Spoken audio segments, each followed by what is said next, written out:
शाम तक मंदिर में और धुंधकारी सुबह से शाम तक वैशाली। बेटे की करतूत से महाराज आत्मदेव मजबूर हो गए। गोकर्ण कभी जाते गांव में जय जयकार होता। देखो जैसा कर्म करोगे आपकी इमेज वैसी बनेगी समाज में। गोकर्ण जाते लोग जय जयकार करते, सम्मान करते। धुंधकारी जाता तो हाहाकार मच जाता। पुत्र की करतूत से आत्मदेव बड़े दुखी हुए, बड़े परेशान हुए। वो दूसरों को बहुत परेशान करता, अत्याचार करता, दूसरों पर जो उसकी समझ में आता दूसरों के लिए वही बोल देता। एक वो अच्छा, बाकी सब बेकार। खुद को दूसरों को जितना दुखी करता उसे उतना ही आनंद आता, उसे उतना ही बढ़िया लगता। जितने लोग ज्यादा से ज्यादा लोग दुखी होते उसको उतनी ज्यादा से ज्यादा खुशी होती। और व्यक्ति कोई भी हो हारता सिर्फ अपनों से। लड़ाई दुश्मनों से होती तो जीत लेता, मगर अफसोस विपक्ष में अपने खड़े हैं। आत्मदेव परेशान हो गए अपने पुत्र की करतूत से। गोकर्ण के पास गए पुत्र, अब मुझे समझ में नहीं आता मैं क्या करूं। तुम्हारे कर्म देखता हूं तो मुझे बहुत अच्छा लगता है, आत्मा को संतुष्टि मिलती है, मन को प्रसन्नता मिलती है। लेकिन जब वही तुम्हारे भाई की ओर देखता हूं तो तुम्हें देखकर आत्मा जितनी प्रसन्न होती है ना, तुम्हारे भाई को देख के उससे दूनी जल जाती है। क्या करूं मैं। गोकर्ण अपने पिता को उपदेश देते हैं। वो उपदेश गोकर्ण गीता के नाम से प्रसिद्ध है। पिताजी ये संसार है, ये दुनिया है, यहाँ कोई किसी का नहीं है। आत्मदेव जी महाराज अपने बेटे की बात मानते हैं, मन में विचार करते सच में कोई किसी का नहीं है। मुझे इन सब का परित्याग कर देना चाहिए। पहले पुत्र के लिए दुखी थे और अब पुत्र की वजह से दुखी हैं। जाने मेरी किस्मत ने, जाने मेरी किस्मत ने कैसा खेल खेला है। कल भी मन अकेला था, आज भी अकेला। कल भी मन अकेला था, आज भी अकेला।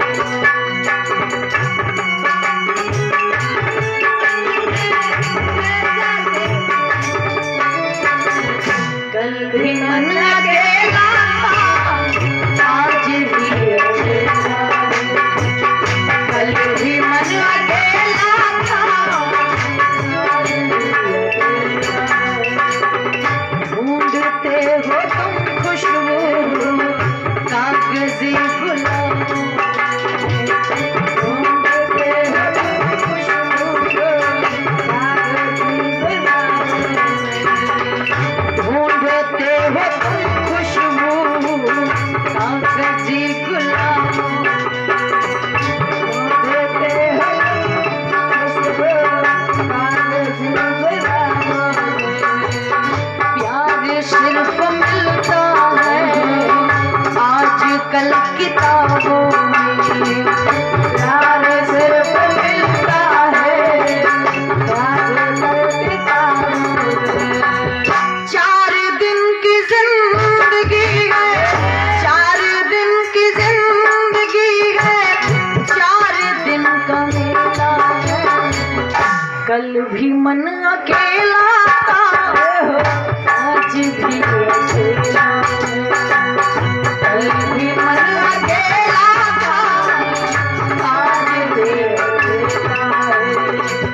जाने मेरी किस्मत ने कैसा खेल खेला है। जाने मेरी किस्मत ने कैसा खेल खेला है। कल भी मन अकेला